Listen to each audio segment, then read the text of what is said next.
Hello, I am sorry for the delay. I actually recorded this about a week ago, and then when I went to go edit it, I realized I forgot to connect my microphone. So it was all wasted.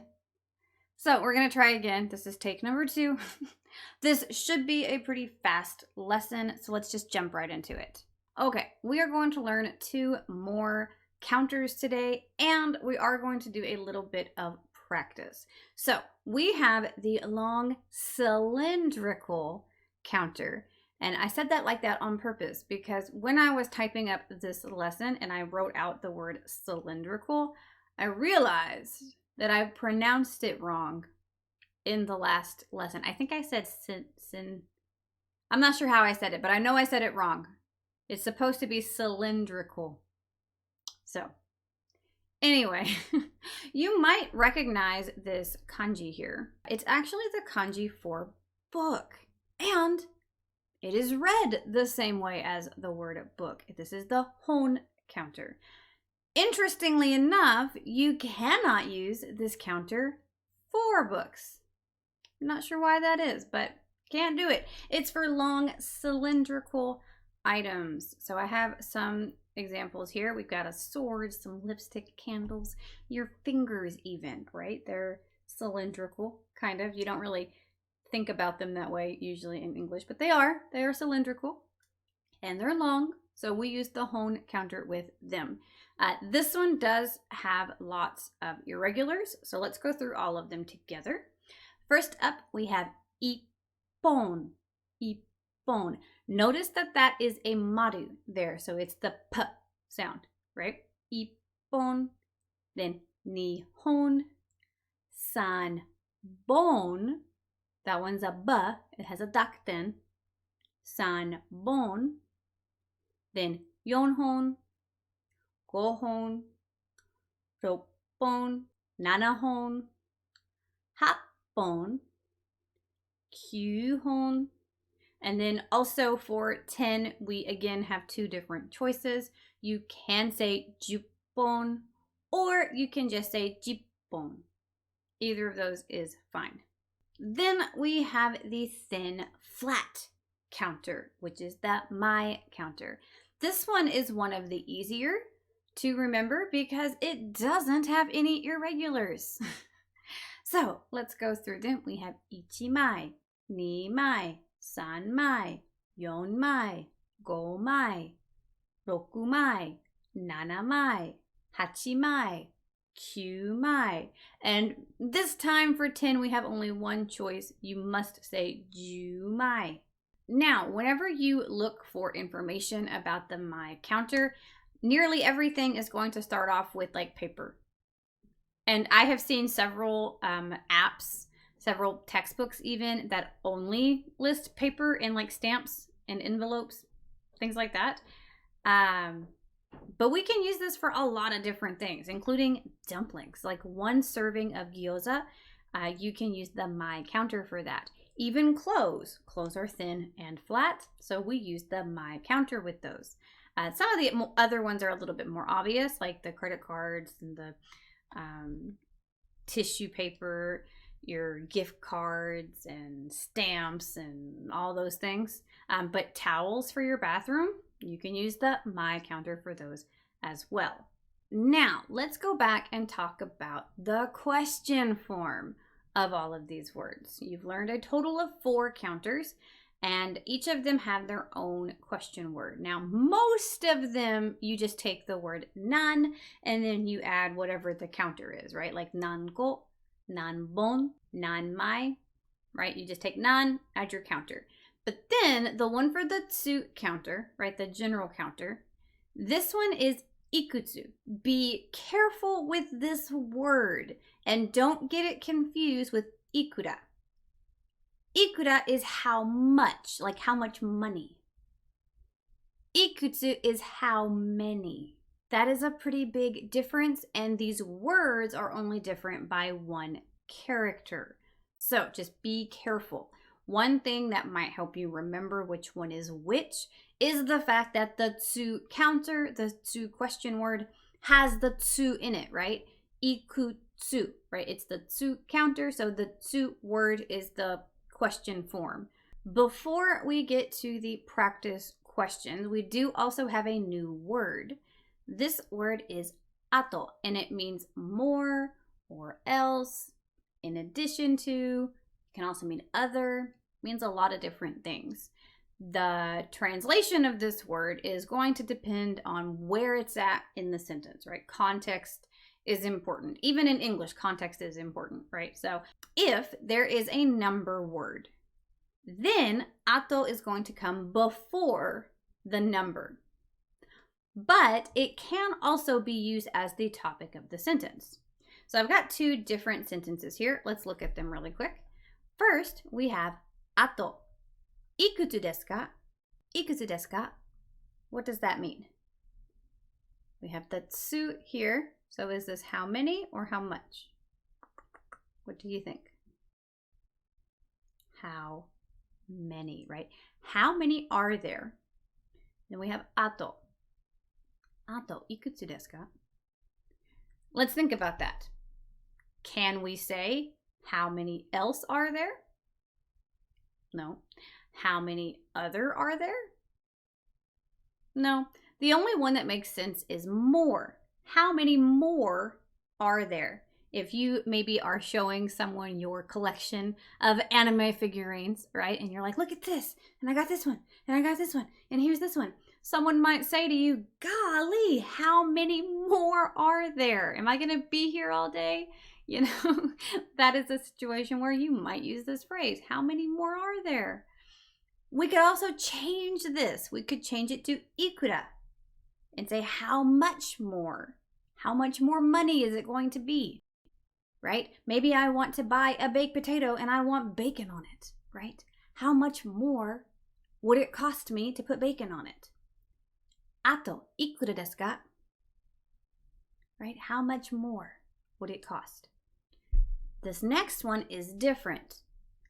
Ato wa sono hon ga suki desu. That book by you, suki desu. I like it. So let's think. How about in addition? In addition, I like that book. I like that book also, right? You might say this if you're at Barnes and Noble, right? You got all your books, and then behind the cash register, they always have like the books on the shelf that are on display. When the cashier asks you, would you like anything else? You can say, ato wa sono hon ga suki desu. I would like that book that's behind you, right? I would also, in addition to what I already have, I would also like the books that are behind you. So these are just some different ways that you can use this word. Now, let's practice some of the counters that we have learned so far. I'm going to use some nouns that you have not learned. However, you do know the rest of the words in the sentence. So, with that in mind, I think you can figure out the words you don't know, right? Use some context clues. So we have, kuchibeni wa nanbon desu ka? What's in the picture? Lipstick. Kuchibeni is lipstick. So kuchibeni, and then nanbon. Nanbon. How many long cylindrical things are there? Now, if you want to answer that, how would you say? You know that you need the hon counter. So how do we use that with 3, the number 3? Take a minute if you need to. It is one of the irregular ones. So it is sanbon desu. Sanbon desu. You could also include the topic if you want to. Kuchibeni wa sanbon desu. But you don't have to. It's redundant. Don't need it. Okay, now we have another word that you don't know. Given the picture, though, you can figure it out. Fusen wa nanko desu ka? What do you think? Fusen wa? Balloons. Balloons. The hu, that's the sound that you make when you blow air in Japanese. That's the onomatopoeia for blowing air. Hu, right? So fusen is balloon. And they have the ko counter because they are what shape? roundish, right? They are roundish in shape. If you had one of those like funky balloons that you can like tie up into an animal, right? What are they called? Balloon animals. Duh. So if you had one of those like really long ones that are made for like balloon animals, that one you would probably use the cylindrical counter for as opposed to the round counter. But these like standard balloons, we would use the ko counter, right? Nanko. So there are a bunch of balloons here. If you don't feel like counting them, I will tell you that there are 7. So how can I say there are 7 round things? Fusen wa 7個です. There are 7 balloons. Again, you don't have to have the topic here. Just trying to give you some variety so you can practice reading a little bit too. How about this one? This time, the question doesn't have a topic. I left the topic out, primarily because it would need to be in katakana, and you don't know katakana yet. So, if I wanted to include the topic, it would be pizza wa nanmai desu ka? That's right. Pizza uses the mai counter, right? It's not just for paper. It's for anything thin and flat. Pizza is thin and flat. So it gets the mai counter. Nanmai desu ka? There's only 1. How do we say? Ichimai desu. Ichimai. There's only 1. Now, those were all super easy because they had the counter there in the question for you. So this time, I want you to remember which counter we need. So we have some batteries here. Batteries are denchi. Denchi. There are 4 of them. I'm asking for them. I say batteries. Can you give me? Can you give me 4 of these batteries? What shape are batteries? Which counter should we use? Take a minute if you need to. Pause. Are you ready? 電池を4本ください. Right, we need the hone counter. Let's try another one. This time we have 3 apples. Bingo. They're small and round. Which of the words should we use?